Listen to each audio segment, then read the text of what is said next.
Hello students, कैसे हैं आप सभी लोग। आई होप आप सभी बहुत अच्छे होंगे एंड मन लगा के पढ़ाई कर रहे होंगे। तो चलिए फिर आज का लेक्चर हम स्टार्ट करते हैं। इस समय हम लोग पढ़ रहे हैं सब्जेक्ट मार्केटिंग मैनेजमेंट एंड इस सब्जेक्ट पे आज मेरा 12th लेक्चर वीडियो है। 11 लेक्चर वीडियो इस सब्जेक्ट पे मैं ऑलरेडी अपलोड कर चुकी हूं, जिसमें मैंने बहुत डिटेल में ये सारे ही टॉपिक जो आपको स्क्रीन पे इस समय दिख रहे हैं, ये सारे ही टॉपिक मैं बहुत डिटेल में पिछले 11 लेक्चर वीडियो में आपके साथ डिस्कस कर चुकी हूं। तो जरूर इसका फायदा उठाइएगा। अगर पिछले लेक्चर वीडियोस आपने नहीं देखे हैं तो जरूर इस वीडियो के बाद उन वीडियोस को भी देखिएगा। ठीक है, सेपरेट प्लेलिस्ट मैंने मार्केटिंग मैनेजमेंट की बनाई हुई है, तो जरूर उनको भी आप रेफर करिएगा। राइट, तो चलिए फिर आज का हम लेक्चर स्टार्ट करते हैं। देखते हैं कि आज के लेक्चर में हम क्या पढ़ेंगे। तो इस समय हम मार्केटिंग मैनेजमेंट का मार्केट सेगमेंटेशन का जो चैप्टर है वो डिस्कस कर रहे हैं, जिसमें मैंने पिछले लेक्चर में आपको डिटेल में बताया था about mass marketing and micro marketing. ये कॉन्सेप्ट हमने डिटेल में पढ़ा था एंड लेवल ऑफ सेगमेंटेशन हमने पढ़े थे। तो हमने देखा था 4 लेवल है सेगमेंटेशन का। पहला क्या है, segment marketing, then niche marketing, local marketing and customisation. तो ये 4 लेवल है मार्केट सेगमेंटेशन के, तो वो हमने डिटेल में समझा था एंड आज हम इसके आगे पढ़ेंगे। आज मैं आपको बताऊंगी basis of market segmentation. Market segmentation तो हमने समझ लिया था, पूरे मार्केट को जो मार्केटर होता है वो मार्केट को डिवाइड करता है। ठीक, बट डिवाइड करता है किस बेसिस पे, वो आज हम पढ़ने वाले हैं। तो 4 बेसिस हो सकते हैं मार्केट को सेगमेंट करने के, मार्केट को डिवाइड करने के 4 बेसिस हो सकते हैं। तो इन्हीं बेसिस को हम डिटेल में आज के लेक्चर में समझेंगे। कौन कौन से बेसिस हो सकते हैं? पहला है geographic basis, next is demographic basis, अगला है साइकोग्राफिक बेसिस, अगला है बिहेवियरल बेसिस।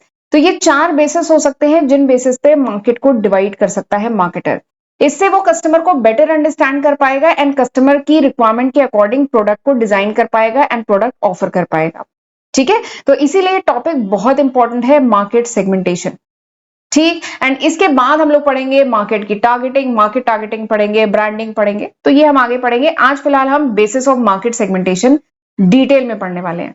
राइट, तो मार्केट सेगमेंटेशन मैंने बताया था मार्केट को डिवाइड करना। ठीक है, मार्केट को कुछ ग्रुप ऑफ कस्टमर में, मतलब कुछ कस्टमर की ग्रुपिंग कर देना, ग्रुप में डिवाइड करना। और किस बेसिस पे डिवाइड करना कि जो लोग हो पर्टिकुलर, जो कस्टमर हो पर्टिकुलर ग्रुप के, उनकी क्या हो, सिमिलर नीड्स हो, सिमिलर वांट हो, तो उसके बेसिस पे मार्केट को डिवाइड करना। ठीक, ताकि जो मार्केटर है वो बेटर अंडरस्टैंड कर सके मार्केट को। ठीक, अपनी टारगेट ऑडियंस को बेटर अंडरस्टैंड कर सके एंड उसके अकॉर्डिंग जो है प्रोडक्ट ऑफर कर सके। That is market segmentation. Detail में पिछले लेक्चर में पढ़ाया था। आज केवल हम बेसिस के बारे में बात करेंगे, उसके आगे जो बेसिस है वो बात करेंगे। ये स्लाइड मैंने पिछले लेक्चर में शेयर की थी कि मार्केट सेगमेंटेशन क्या है। ये एक प्रैक्टिस है of identifying the target market. जो टारगेट मार्केट है उसको आइडेंटिफाई करना, उसको पहचानना, उसकी प्रैक्टिस को मार्केट सेगमेंटेशन कहते हैं। मार्केट सेगमेंटेशन में क्या होता है, हम मार्केट का सबसेट बनाते हैं। देखिए, मार्केट तो पूरा सेट हुआ, इसको भी हम छोटे छोटे पार्ट्स में डिवाइड करते हैं, सबसेट बनाते हैं। ठीक, अब ये सबसेट बनाने के बेसिस अलग अलग हो सकते हैं। डेमोग्राफिक बेसिस पे, नीड के बेसिस पे, प्रायोरिटी के बेसिस पे, इंटरेस्ट के बेसिस पे, साइकोग्राफिक, बिहेवियरल क्राइटेरिया, तो ये अलग अलग बेसिस हो सकते हैं। ठीक, तो वही बेसिस आज के लेक्चर में हमें डिटेल में पढ़ना है। राइट, चलिए, तो 4 मेन बेसिस होते हैं। अगर हम बात करें basis of segmenting consumer market, consumer market को डिवाइड करना है, सेगमेंट करना है, तो उसके जो बेसिस हो सकते हैं वो 4 बेसिस पे डिवाइड किया जाता है। कौन कौन सा है? पहला है ज्योग्राफिक बेसिस, दूसरा क्या है, डेमोग्राफिक बेसिस, तीसरा क्या है, साइकोग्राफिक बेसिस, चौथा क्या है, बिहेवियरल सेगमेंटेशन। ठीक है, तो ये 4 बेसिस है या कह लीजिए 4 सेगमेंटेशन है जिसके बेसिस पे कंज्यूमर मार्केट को डिवाइड किया जा सकता है। राइट, अब इन एक एक सेगमेंटेशन को हम डिटेल में अब पढ़ेंगे। सबसे पहले सेगमेंटेशन की बात करते हैं, क्या नाम है, ज्योग्राफिक बेसिस या ज्योग्राफिक सेगमेंटेशन। तो देखिए, नाम से ही समझ में आ रहा है, ज्योग्राफिक यानी लोकेशन, ज्योग्राफी के बेसिस पे, लोकेशन के बेसिस पे। तो जब मार्केट को लोकेशन के बेसिस पे डिवाइड किया जाए, लोकेलिटी के बेसिस पे डिवाइड किया जाए, तो वो क्या है, ज्योग्राफिक सेगमेंटेशन। तो बेसिकली ज्योग्राफिक सेगमेंटेशन क्या है, ये एक मार्केटिंग स्ट्रेटजी है जिसका यूज किया जाता है किसी प्रोडक्ट या सर्विस को टारगेट करने के लिए। किस पे? एक पर्टिकुलर लोकेशन। कोई प्रोडक्ट जो है किसी पर्टिकुलर लोकेशन के लिए है या कोई सर्विस किसी पर्टिकुलर लोकेशन के लोगों के लिए ये ऑफर की जा रही है, तो ये जो होता है ज्योग्राफिक सेगमेंटेशन कहलाता है। क्योंकि आपने, और ये जो ज्योग्राफिक सेगमेंटेशन है ये किस प्रिंसिपल पे बेस्ड है, ये किस सिद्धांत पे या किस प्रिंसिपल पे बेस्ड है, क्यों ऐसा किया गया कि मार्केट को उसकी लोकेशन के हिसाब से डिवाइड किया गया, ऐसा क्यों किया जाता है? क्योंकि आपने नोटिस किया होगा कि जो लोग एक पर्टिकुलर लोकेशन पे रहते हैं उनमें कुछ सिमिलैरिटी भी तो होती है, उनकी जो भी जरूरतें हैं, उनकी नीड्स जो है, उनकी वांट जो है, एंड उनका जो कल्चरल कह लो बैकग्राउंड होता है वो सेम होता है ना। जनरली जो लोग एक जगह पे रहते हैं, जैसे हम बात करें इंडिया में ही, इंडिया में अलग अलग स्टेट का अलग अलग कल्चर है, एंड उस कल्चर के अकॉर्डिंग उनकी नीड्स, उनकी वांट भी तो अलग अलग है ना। ठीक है, अगर हम नॉर्थ इंडिया की बात करें, साउथ इंडिया की बात करें, तो वहां की भी जो कल्चर है वो अलग है, जिसके अकॉर्डिंग उनकी नीड एंड उनकी वांट अलग है। ठीक, नॉर्थ एंड साउथ इंडिया की बात करें तो वहां का वेदर भी तो अलग है, वेदर में भी तो बहुत ह्यूज डिफरेंस है, जिसके कारण वहां के लोगों की रिक्वायरमेंट अलग है। तो इसीलिए ये सेगमेंटेशन काफी इंपॉर्टेंट है, ज्योग्राफिक सेगमेंटेशन। इसमें मार्केटर जो पूरे मार्केट को ज्योग्राफी के बेसिस पे यानी एरिया या लोकेशन के बेसिस पे डिवाइड करता है। और जो ज्योग्राफिक यूनिट है वो क्या क्या हो सकती है, डिफरेंट नेशन के बेसिस पे हम डिवाइड कर सकते हैं, स्टेट के बेसिस पे, राज्य के बेसिस पे, रीजन के बेसिस पे, सिटी के बेसिस पे, नेबरहुड के बेसिस पे। तो बेसिकली लोकेशन के बेसिस पे जब हम मार्केट को डिवाइड करें, दैट इज ज्योग्राफिक सेगमेंटेशन। ठीक, क्यों ये इंपॉर्टेंट है अभी बताया, क्योंकि आपने नोटिस किया होगा कंज्यूमर की प्रेफरेंस, कंज्यूमर की परचेज हैबिट, कंज्यूमर की रिक्वायरमेंट ये वेरी करती है लोकेशन के हिसाब से। ठीक, जैसे मैंने बताया ना प्रोडक्ट रिक्वायरमेंट अलग अलग होती है। जैसे अगर हम बात करें इंडिया में जो वेस्टर्न इंडिया है, राजस्थान गुजरात की बात करें, तो वहां का वेदर क्या है, वहां का वेदर ड्राई है, गर्म है, हॉट है, ड्राई है समर्स में। तो वहां पे क्या है, जो डिजर्ट कूलर होते हैं या जो बेसिक एयर कूलर होते हैं वो बहुत इफेक्टिव होते हैं, बहुत अच्छा काम करते हैं, ठंडा करते हैं। लेकिन अगर हम साउथ की बात करें, केरला की बात करें, गोवा की बात करें, जो ओशन के पास की जो स्टेट्स हैं उनकी बात करें, तो वहां पे ह्यूमिडिटी ज्यादा है, हॉट वेदर है प्लस ह्यूमिडिटी है, जिसकी वजह से जो डिजर्ट कूलर है या जो नॉर्मल एयर कूलर है वो काम नहीं करेंगे, वहां पे एसी ही चाहिए। तो मार्केटर को पता है कि राजस्थान या गुजरात जहां पे ड्राई समर सीजन है, वहां की रिक्वायरमेंट के हिसाब से प्रोडक्ट ऑफर करेगा, एंड केरला गोवा में वहां की रिक्वायरमेंट के हिसाब से प्रोडक्ट ऑफर करेगा। ऐसी एक और एग्जांपल बताती हूँ, जैसे साउदर्न स्टेट है, जैसे तमिलनाडु वगैरह की बात करें, तो वहां पे क्या है, कॉफी का प्रचलन बहुत ज्यादा है, वहां के लोग अधिकतर कॉफी पीते हैं। जबकि हम नॉर्थ इंडिया की बात करें, हमारे यहाँ क्या चलती है, हमारे यहाँ चाय ज्यादा चलती है, कॉफी भी चलती है बट चाय ज्यादा चलती है। तो मार्केटर जो है ज्योग्राफी के बेसिस पे, एरिया के बेसिस पे मार्केट को डिवाइड करता है, एंड उस मार्केट की जो रिक्वायरमेंट है उसके अकॉर्डिंग वहां पे प्रोडक्ट ऑफर करता है। तो ये पहला सेगमेंटेशन है, ज्योग्राफिक सेगमेंटेशन। आई होप आपको समझ में आ गया होगा। अगला जो सेगमेंटेशन है, दूसरा जो सेगमेंटेशन है, दैट इज डेमोग्राफिक सेगमेंटेशन। ये बहुत इंपॉर्टेंट है। डेमोग्राफिक सेगमेंटेशन में क्या होता है, मार्केट को डिवाइड किया जाता है ग्रुप्स में on the basis of demographic variables. जो डेमोग्राफिक वेरिएबल्स है ना, उनके बेसिस पे डिवाइड किया जाता है मार्केट को। ठीक, अब ये डेमोग्राफिक वेरिएबल क्या है, डेमोग्राफिक वेरिएबल मतलब जो पॉपुलेशन है, पूरी जो पॉपुलेशन है उसकी एज क्या है, उसकी फैमिली साइज क्या है, फैमिली लाइफ साइकिल क्या है, जेंडर क्या है, इनकम, किस इनकम ग्रुप के लोग हैं, जेंडर में किस जेंडर के ज्यादा लोग हैं, ऑक्यूपेशन क्या है, एजुकेशन क्या है, रिलीजन क्या है, रेस क्या है, जनरेशन क्या है, नेशनैलिटी क्या है, सोशल क्लास क्या है। तो ये सब क्या है, डेमोग्राफिक वेरिएबल। तो इन वेरिएबल के बेसिस पे पूरी पॉपुलेशन को डिवाइड किया जाता है डेमोग्राफिक सेगमेंटेशन में। ठीक, एंड ये इतना पॉपुलर क्यों है, मैं बात करूं तो डेमोग्राफिक सेगमेंटेशन बहुत ज्यादा पॉपुलर है, इन चारों में डेमोग्राफिक सेगमेंटेशन बहुत पॉपुलर है। एंड ये बेसिकली पॉपुलर क्यों है, क्योंकि आपने नोटिस किया होगा कि different age group, different family size, different gender, different income, different occupation, education, religion के लोगों की जो नीड होती है, जो वांट होती है, जो प्रोडक्ट या ब्रांड प्रेफरेंस होती है, या जो यूजेज रेट है, ये सब अलग होता है ना। डिफरेंट एज ग्रुप के लोगों की रिक्वायरमेंट अलग है ना, डिफरेंट फैमिली लाइफ साइकिल या फैमिली में किस स्टेज पे है उनके अकॉर्डिंग उनकी रिक्वायरमेंट अलग होती है, डिफरेंट जेंडर की रिक्वायरमेंट अलग है, इनकम लेवल के अकॉर्डिंग हमारी प्रोडक्ट प्रेफरेंस चेंज हो जाती है। तो इसीलिए ये जो सेगमेंटेशन है, दिस इज वेरी इंपॉर्टेंट। और इसमें से 5 जो डेमोग्राफिक वेरिएबल है, इनको अब हम डिटेल में पढ़ेंगे। पहला क्या है, age and life cycle stage. दूसरा क्या है, सोशल क्लास। तीसरा क्या है, जेंडर। चौथा है इनकम, एंड पांचवा है जनरेशन। तो ये 5 इंपॉर्टेंट डेमोग्राफिक वेरिएबल है जिनको हम डिटेल में पढ़ेंगे कि मार्केटर कैसे इनके बेसिस पे मार्केट को डिवाइड करता है, एंड डिवाइड करके उनके अकॉर्डिंग प्रोडक्ट ऑफर करता है उनको। ठीक, पहला जो सेगमेंटेशन डेमोग्राफिक में, पहला जो डेमोग्राफिक वेरिएबल है वो क्या है, age and life cycle stage. तो हम जानते हैं डिफरेंट एज ग्रुप के लोगों की डिफरेंट रिक्वायरमेंट है ना। कंज्यूमर की वांट, कंज्यूमर की एबिलिटी क्या होती है, चेंज होती है ना एज के साथ। जब अगर इसमें एक एग्जांपल के साथ समझाती हूँ, ज्यादा अच्छे समझ में आएगा। जैसे टेलीविजन चैनल की बात करूं, जनरली जो आस्था, देखिए कोई भी पर्टिकुलर जो चैनल, कोई भी पर्टिकुलर जो कनेक्शन होता है डिश टीवी वगैरह का, वो बहुत सारे चैनल ऑफर करते हैं, ठीक है। लेकिन चैनल की रिक्वायरमेंट आपने देखा है हमारी एज के अकॉर्डिंग चेंज होती जाती है। जैसे आस्था या संस्कार टाइप चैनल कौन देखता है, ये चैनल बेसिकली किसको टारगेट कर रहे हैं, ओल्डर जनरेशन, जो सीनियर सिटीजन है उनको टारगेट किया जा रहा है। जो कार्टून नेटवर्क है या डिज्नी या हंगामा टीवी, ये सब बेसिकली क्या है, किड्स के लिए है, बच्चों के लिए है। एम टीवी या वी टीवी होती है, वो किसके लिए है, यंगस्टर के लिए, टीनेजर्स जनरली ये चैनल प्रेफर करते हैं। और बात करें हमारी कैटेगरी जो है, हम लोग या तो न्यूज देखते हैं, नहीं तो मूवीज देखते हैं, ठीक है। तो ये 30+ एज ग्रुप वालों के लिए, ठीक। तो ये क्या है, डिफरेंट चैनल ने अपना टारगेट जो ऑडियंस है वो आइडेंटिफाई किया हुआ है, अपने चैनल को टारगेट ऑडियंस के अकॉर्डिंग डिवाइड किया हुआ है। तो ये एक एग्जांपल है कि एज के हिसाब से किस तरीके से मार्केट को डिवाइड करते हैं, ठीक। अगला जो है लाइफ स्टेज, अगला जो सेगमेंटेशन है डेमोग्राफिक में, वो जो लाइफ स्टेज, ये जो है लाइफ साइकिल स्टेज।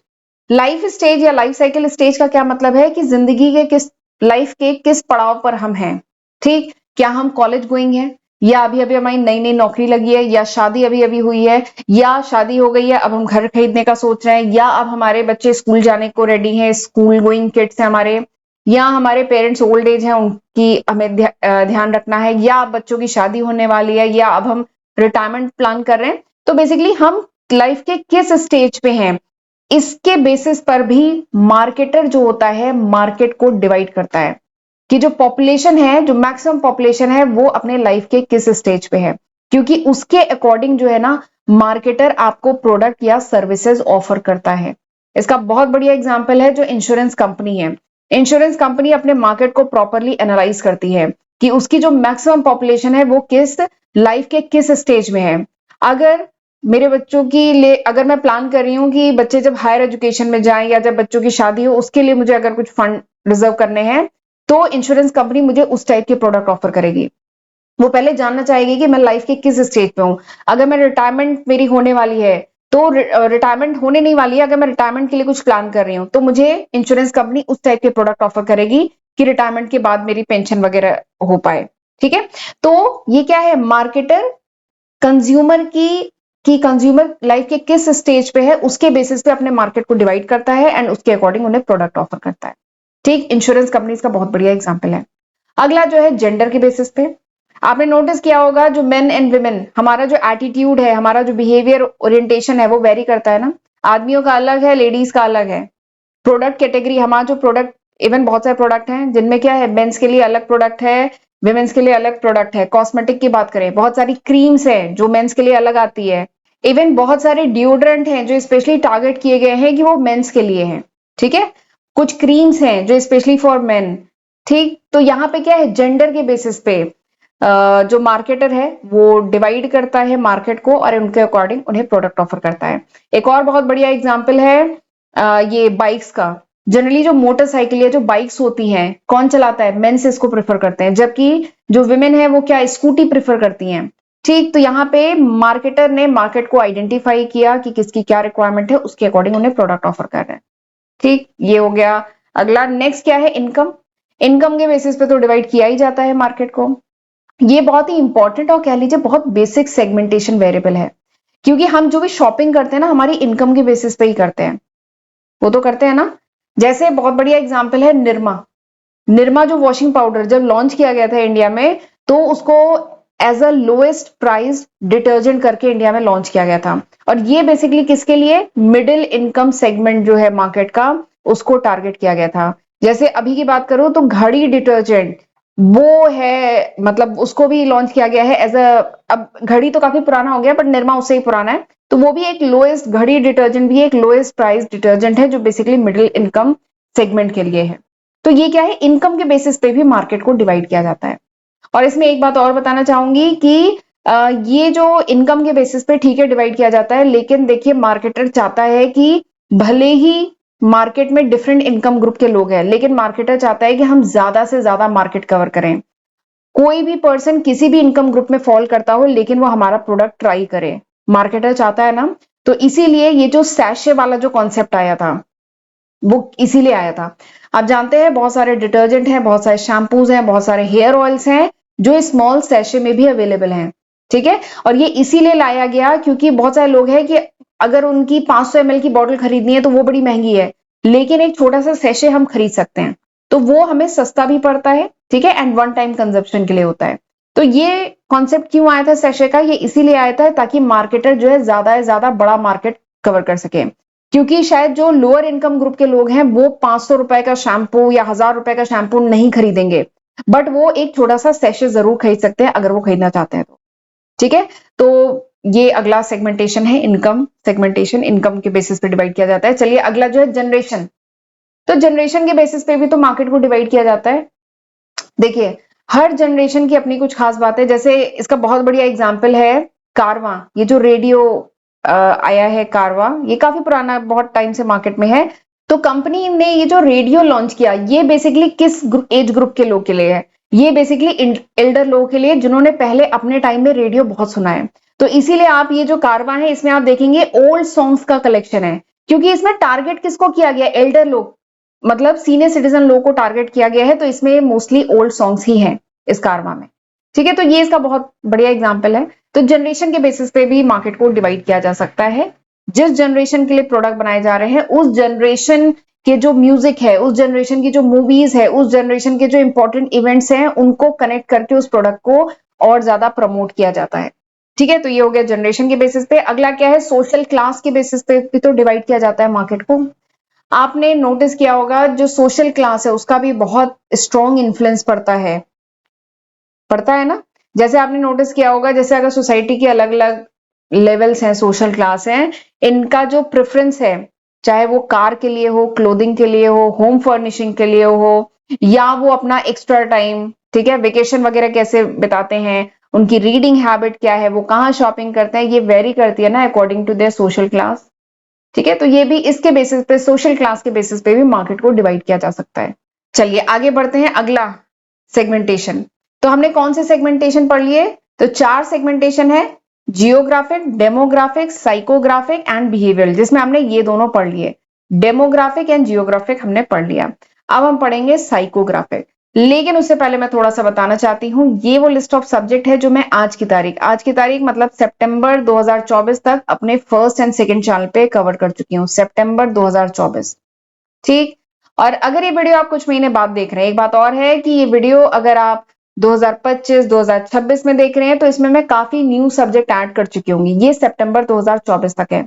तो जरूर इसका फायदा उठाइएगा, इसकी हेल्प से पढ़िएगा, खुद भी पढ़िएगा एंड फ्रेंड्स के साथ भी जरूर शेयर करिएगा। ये मेरा फर्स्ट चैनल है, ये मेरा सेकंड चैनल है, और प्लीज सब्सक्राइब कर लीजिएगा अगर आपने मेरा चैनल अभी तक नहीं सब्सक्राइब किया है, दोनों ही चैनल को जरूर कर लीजिएगा, राइट। एंड वीडियो पसंद आए तो जरूर इसको लाइक करिएगा, कमेंट करके मुझे बताइएगा कि ये लेक्चर वीडियो कैसा था, आपके लिए हेल्पफुल था कि नहीं, मुझे कमेंट में आप जरूर बताइएगा, ठीक है। एंड अगर आपको नोट्स चाहिए मेरे चैनल के तो you can download my application from Google play store, आप गूगल प्ले स्टोर से मेरी एप्लीकेशन डाउनलोड कर सकते हैं। इंस्टाग्राम पे भी फॉलो कर लीजिए मुझे। तो चलिए फिर आगे बढ़ते हैं, अब हम तीसरा जो सेगमेंटेशन है दैट इज साइकोग्राफिक सेगमेंटेशन, उसकी बात करते हैं। देखिए ये वर्ड क्या है, साइकोग्राफिक। तो साइकोग्राफिक 2 वर्ड से मिलके बना है, कौन कौन से, साइकोलॉजी एंड डेमोग्राफिक। ये जो साइकोग्राफिक जो वर्ड है 2 वर्ड से मिलके बना है, साइकोलॉजी एंड डेमोग्राफिक वर्ड से मिलके बना है। तो साइकोग्राफिक सेगमेंटेशन में क्या है, मार्केट को डिवाइड किया जाता है on the basis of demography and psychology.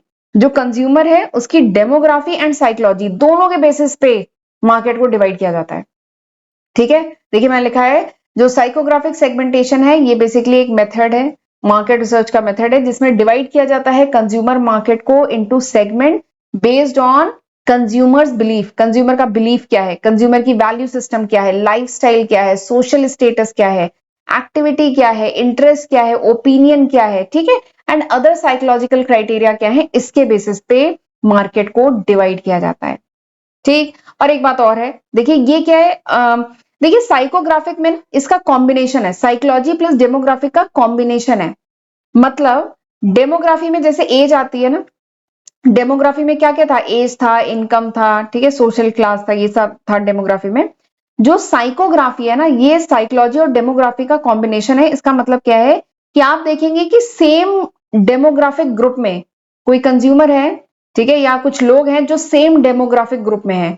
यानी एग्जाम्पल ले लेते हैं एज का, जो कंज्यूमर है वो सेम डेमोग्राफिक ग्रुप में है, यानी सेम एज ग्रुप के लोग हैं, लेकिन उनका जो साइकोलॉजी है वो अलग अलग होगा, उनका साइकोग्राफिक जो प्रोफाइल होगा वो अलग अलग होगा। आपने नोटिस किया है ना, सेम एज ग्रुप के लोग हैं लेकिन उनकी हैबिट्स, उनका एटीट्यूड, उनका इंटरेस्ट, उनकी एक्टिविटी अलग अलग है। तो बस यही है साइकोग्राफिक सेगमेंटेशन, दोनों का कॉम्बिनेशन है। ठीक। जैसे एग्जांपल ये देखिए, सेम एज ग्रुप के लोग होते हैं लेकिन उनकी फूडिंग हैबिट अलग होती है ना, बहुत ज्यादा अलग होती है। कुछ लोग वेजिटेरियन होते हैं, कुछ लोग नॉन वेजिटेरियन होते हैं। बात करूं सेम इनकम लेवल के लोग, ठीक है, दोनों का 15-15 या 20-20 लाख का पैकेज है, लेकिन इनकम लेवल सेम है, लेकिन एक बिजनेस पर्सन है और शायद एक किसी कंपनी में, एमएनसी में मैनेजर है, तो आप देखिएगा दोनों की रीडिंग हैबिट अलग होगी, दोनों की ड्रेसिंग स्टाइल अलग होगी, दोनों की थोड़ी सी प्रेफरेंस वगैरह अलग होगी। ठीक है। तो ये सेम इनकम लेवल, यानी ये क्या हो गया, डेमोग्राफिक फैक्टर हो गया। सेम इनकम लेवल के लोगों की भी साइकोलॉजी अलग अलग होती है, तो दिस इज साइकोग्राफिक प्रोफाइल। तो ये आता है साइकोग्राफिक सेगमेंटेशन में। ठीक है। जैसे वैसे इंडिया में बात करें तो इंडिया में मोस्टली क्या है, वेजिटेरियन। बात करें तो जो कंज्यूमर्स हैं ज्यादा वेजिटेरियन है, बट नॉन वेजिटेरियन भी हैं। लेकिन जो फिर मार्केटर जो है ना, कंज्यूमर का जो इंटरेस्ट है, जो मतलब लाइफस्टाइल है, उसको ध्यान में रख के फिर प्रोडक्ट ऑफर करता है। जिसका एक बहुत बढ़िया एग्जाम्पल है जो मैकडोनल्ड है। मैकडोनल्ड में वेज एंड नॉन वेज दोनों टाइप के बर्गर मिलते हैं, ठीक है। लेकिन जब मैकडोनल्ड इंडिया में जब आया था, ठीक है, फॉरेन की कंट्री का है, बाहर की कंट्री का है, तो वहां पे तो बीफ भी चलते हैं। बट इंडिया में जब मैकडोनल्ड आया तो इंडिया का कल्चर क्या है, हमारे यहाँ पे बीफ नहीं चलता है। तो मैकडोनल्ड ने अपने मेन्यू को चेंज किया, क्योंकि इंडिया के जो कंज्यूमर्स हैं उनकी प्रेफरेंस, उनके टेस्ट को ध्यान में रख के उसने चेंज किया। तो यहाँ पे क्या है, मार्केटर जो होता है अपने मार्केट या जो कंज्यूमर है उनका जो प्रोफाइल है उनको ध्यान में रख के उनको प्रोडक्ट ऑफर करता है। ठीक है। तो ये भी एक इंपॉर्टेंट क्या लीजिए सेगमेंटेशन है, साइकोग्राफिक सेगमेंटेशन। ठीक। अगला हम बात करते हैं बिहेवियर सेगमेंटेशन। बिहेवियर कैसा है कंज्यूमर का, बिहेवियर मतलब क्या है कि बिहेवियर सेगमेंटेशन है बेसिकली मार्केट को डिवाइड किया जाता है on the basis of knowledge. Consumer को प्रोडक्ट की नॉलेज क्या है या उसका एटीट्यूड क्या है उस प्रोडक्ट की तरफ, वो यूज कितना करता है, क्या रिस्पॉन्स है प्रोडक्ट की तरफ। ठीक है। या दूसरे शब्दों में कह सकते हैं बिहेवियर सेगमेंटेशन में ये सब चीजें आती है कि किस किस अकेजन पे, यानी कंज्यूमर का बिहेवियर कैसा है, यानी वो किस अकेजन पे उस प्रोडक्ट को यूज करता है, वो क्या बेनिफिट चाहता है उस प्रोडक्ट से, कंज्यूमर का स्टेटस क्या है, यूजर स्टेटस, सॉरी कंज्यूमर का नहीं, यूजर स्टेटस क्या है। यूजर स्टेटस का मतलब अभी मैं आपको बताऊंगी। यूजेज का रेट क्या है, मतलब कितनी फ्रिक्वेंटली यूज करता है। यूजर जो है या कंज्यूमर का लॉयल्टी स्टेटस क्या है, कितना लॉयल है प्रोडक्ट की तरफ, उसका एटीट्यूड क्या है। तो ये सब क्या है, बिहेवियर वेरिएबल है जिनके बेसिस पे मार्केट को डिवाइड किया जाता है। अब ये एक एक जो फैक्टर है ना, इनको डिटेल में देखते हैं। पहला क्या है, अकेजन। अकेजन मतलब कि कितनी फ्रिक्वेंटली, मतलब अकेजन मतलब कब कब किस अकेजन पे यूज करता है, कितनी फ्रिक्वेंटली नहीं, अकेजन मतलब है कि किस अकेजन पे जो कंज्यूमर है उस प्रोडक्ट को यूज करता है। ठीक। तो इसके बेसिस पे भी हम मार्केट को डिवाइड कर सकते हैं। ये देखिए मैंने यहाँ पे लिखा है कि when they develop a need या परचेज अ प्रोडक्ट और यूज अ प्रोडक्ट, यानी कंज्यूमर किस अकेजन पे उस प्रोडक्ट को यूज करता है या उस सर्विस को यूज करता है। जिसका एक बहुत बढ़िया एग्जांपल है एयर ट्रेवल। ये जो फ्लाइट्स हैं, जनरली लोग कब ट्रेवल करते हैं, चाहे चलिए ट्रेन से चाहे मेट्रो से, ठीक है, कब ट्रेवल करते हैं, या तो कुछ बिजनेस मीटिंग हो, मतलब ऑफिशियल पर्पस से, या वेकेशन के टाइम, ठीक है, फैमिली के साथ ट्रेवल कर रहे होते हैं। ठीक। तो यानी ये अकेजन को ध्यान में रख के मार्केटर अपना प्रोडक्ट ऑफर, ये प्रोडक्ट या सर्विस ऑफर कर सकता है। जिसका एक बहुत बढ़िया एग्जांपल है, आपने नोटिस किया होगा फेस्टिवल के टाइम में क्या होता है, रेलवे मतलब और ज्यादा ट्रेन जो है उनकी फ्रीक्वेंसी बढ़ा दी जाती है, कुछ नई ट्रेनें चलाई जाती हैं ताकि जो कंज्यूमर की जो रिक्वायरमेंट है उस अकेजन पे वो फुलफिल हो सके। ठीक है। नोटिस किया होगा कि मेट्रो जो है उसकी फ्रीक्वेंसी जो है वो ऑफिस आवर में बढ़ा दी जाती है। क्यों? क्योंकि ऐसा हुआ, ऐसा मतलब पाया जाता है कि जो ऑफिस आ रहा है उस समय क्या होता है, उस ओकेजन पे उस सर्विस की यूजेज ज्यादा होती है। ठीक, तो ये बहुत बढ़िया एग्जांपल है ओकेजन का, कि किस ओकेजन पे उस प्रोडक्ट को यूज किया जा रहा है। अगला क्या है, बेनिफिट, यानी कंज्यूमर क्या बेनिफिट देख रहा है, क्या बेनिफिट चाहता है उस प्रोडक्ट से, उसके बेसिस पे भी डिवाइड किया जा सकता है मार्केट को। ठीक, जिसमें इसका एक बहुत बढ़िया एग्जांपल है लिरल, जो सोप है लिरल। उस लिरल जनरली हम तब यूज करते हैं ये सोप, इसको माना जाता है जो लिरल सोप है ये क्या देता है, फ्रेशनेस देता है। It offers the benefit of freshness. जबकि सिंथॉल एक सोप है, ठीक है, उससे क्या होता है, बॉडी ऑर्डर अगर आ रहा है, ठीक है, उससे बचने के लिए सिंथॉल बेसिकली यूज किया जाता है। और आपने डिटॉल सोप का सुना होगा, वो बेसिकली इसी तरीके से ऐड किया जाता है इनको, कि जो डिटॉल है वो प्रोटेक्शन प्रोवाइड करता है जर्म से, सिंथॉल बॉडी ऑर्डर के लिए है, लिरल नींबू का है, ये फ्रेशनेस प्रोवाइड करता है। तो यानी जब कंज्यूमर को इस बेसिस पे डिवाइड किया जाए कि कौन सा बेनिफिट वो चाहता है, तो ये किस में आएगा, बिहेवियरल सेगमेंटेशन में। और एक और इसका बहुत बढ़िया एग्जांपल है कार। मैंने पिछले लेक्चर में गाड़ी का एग्जांपल दिया था। देखिए, फोर व्हीलर तो बहुत सारी है, लेकिन अलग अलग कंज्यूमर की रिक्वायरमेंट अलग अलग है ना। कुछ लोगों को बस फोर व्हीलर चाहिए, बेसिक फोर व्हीलर चाहिए धूप से बारिश से बचने के लिए, जबकि कुछ लोगों के लिए लग्जरी स्टेटमेंट है। ठीक है, तो ये बेनिफिट हो गया। अगला तीसरा क्या है, यूजर स्टेटस। यूजर स्टेटस यानी जो कंज्यूमर है उसका स्टेटस क्या है, उसके बेसिस पे भी मार्केट को डिवाइड किया जा सकता है। जैसे कंज्यूमर अभी नॉन यूजर है, यानी उस प्रोडक्ट का भी यूज ही नहीं किया है, या एक्स यूजर है यानी पहले यूज करता था अब नहीं किया है। पोटेंशियल यूजर यानी वो आगे चल के यूज कर सकता है, अभी तक किया नहीं है पर आगे चल के प्रोडक्ट को यूज कर सकता है। फर्स्ट टाइम यूजर यानी पहली बार यूज किया है। रेगुलर यूजर यानी हमेशा हमारा प्रोडक्ट खरीदता है। ठीक है, तो डिफरेंट मार्केटिंग स्ट्रेटेजी ऑर्गेनाइजेशन या मार्केटर अप्लाई करता है डिफरेंट यूजर्स के लिए। ठीक, अगला जो है यूजेज रेट। अगला क्या है, यूजेज रेट, यानी how frequently we use a product. ठीक है, जो कंज्यूमर है वो कितनी फ्रिक्वेंटली प्रोडक्ट को यूज करता है, लाइट, मीडियम या हैवी प्रोडक्ट यूजेज है। जिसका एक बहुत बढ़िया एग्जांपल है जो स्टेशनरी प्रोडक्ट्स होते हैं। स्टेशनरी प्रोडक्ट मतलब वो जो रिम होती है, A4 शीट्स हैं, स्टेपलर है, पेन, पेंसिल, ठीक है, ये सब जो स्टेशनरी के प्रोडक्ट हैं। हम बात करें तो एजुकेशनल इंस्टीट्यूट या जो ऑफिसेज हैं उसमें क्या है, स्टेशनरी के प्रोडक्ट बहुत ज्यादा यूज होते हैं, जबकि जो रिटेल लोग हैं वो कम यूज करते हैं। ठीक है, तो ये क्या है, यूजेज रेट। अगला क्या है, लॉयल्टी स्टेटस। बिहेवियरल सेगमेंटेशन में अगला आता है लॉयल्टी स्टेटस, यानी कंज्यूमर कितना लॉयल है उस मार्केटर के प्रोडक्ट के लिए। तो इसमें पहला आता है hard core loyal. Hard core loyal यानी जो केवल उसी ब्रांड का प्रोडक्ट खरीदता है, हार्ड कोर लॉयल है। ठीक है, अगला क्या है, स्प्लिट लॉयल। स्प्लिट लॉयल मतलब यानी हम एक या दो ब्रांड है उसके उसी के प्रोडक्ट, ये दो या तीन ब्रांड है हम उसी के प्रोडक्ट खरीदते हैं, उसके अलावा कोई चौथा ब्रांड नहीं यूज करते। नेक्स्ट है शिफ्टिंग लॉयल्स। शिफ्टिंग लॉयल मतलब हम एक ब्रांड से दूसरे ब्रांड तक मतलब शिफ्ट होते हैं। स्विचर क्या होते हैं, स्विचर होते हैं जो कोई एकदम लॉयल नहीं होते, जो मिल गया, जो ब्रांड का प्रोडक्ट मिल गया उसका यूज करते हैं। ठीक है, तो ये हो गया लॉयल्टी स्टेटस। तो ये भी किसका पार्ट है, बिहेवियरल सेगमेंटेशन का। मार्केटर जो होता है ना अपने कंज्यूमर को इसके बेसिस पे भी डिवाइड करते हैं। ठीक, तो ये थे four segmentation, four basis of segmentation, यानी मार्केट को जो डिवाइड किया जाता है तो ये चार बेसिस पे डिवाइड किया जा सकता है। पहला है ज्योग्राफिक, दूसरा डेमोग्राफिक, तीसरा साइकोग्राफिक, चौथा बिहेवियरल। जो एक बार रिवाइज करवा देती हूँ। ज्योग्राफिक मतलब लोकेशन के हिसाब से जब हम डिवाइड करें। ठीक है, डेमोग्राफिक मतलब age, family size, family life cycle, gender, income, occupation, education, generation, इन सब के बेसिस पे डिवाइड करें तो ये क्या होगा, डेमोग्राफिक। ठीक, अगला क्या है, साइकोग्राफिक मतलब साइकोलॉजी प्लस डेमोग्राफिक दोनों का कॉम्बिनेशन। ठीक, इसमें क्या होता है, कंज्यूमर के belief, value, lifestyle, social status, activity, interest, opinion या दूसरे साइकोलॉजिकल बेसिस पे जब डिवाइड करें तो वो साइकोग्राफिक। अगला क्या है, बिहेवियरल। बिहेवियरल मतलब occasion, benefit, user status, usage rate, loyalty, attitude, इसके बेसिस पे जब डिवाइड करें तो वो क्या होगा, बिहेवियरल सेगमेंटेशन। तो ये तीन बेसिस हैं जिस पे मार्केट को डिवाइड किया जा सकता है। ठीक है, ये लेक्चर काफी लेंदी हो गया और बहुत मेहनत से मैंने पढ़ाया है, तो जरूर प्लीज वीडियो को लाइक कर दीजिएगा एंड मुझे कमेंट सेक्शन में बताइएगा ये लेक्चर कैसा था। अब हम अगले लेक्चर में पढ़ेंगे टारगेटिंग। टारगेटिंग जो टॉपिक है वो पढ़ेंगे। ठीक है, तो प्लीज हम बहुत मेहनत कर रहे हैं, मैं डेली आपके लिए लेक्चर वीडियो ला रही हूँ क्योंकि दिसंबर में एग्जाम है, तो प्लीज मुझे भी मोटिवेट करते रहा करिए एंड वीडियो को लाइक जरूर किया करिए एंड कमेंट करके मुझे जरूर बताया करिए कि ये लेक्चर कैसा था, आपके लिए हेल्पफुल था कि नहीं। राइट, तो चलिए मिलते हैं अगले लेक्चर वीडियो में, तब तक अपना ध्यान रखिएगा। God bless you.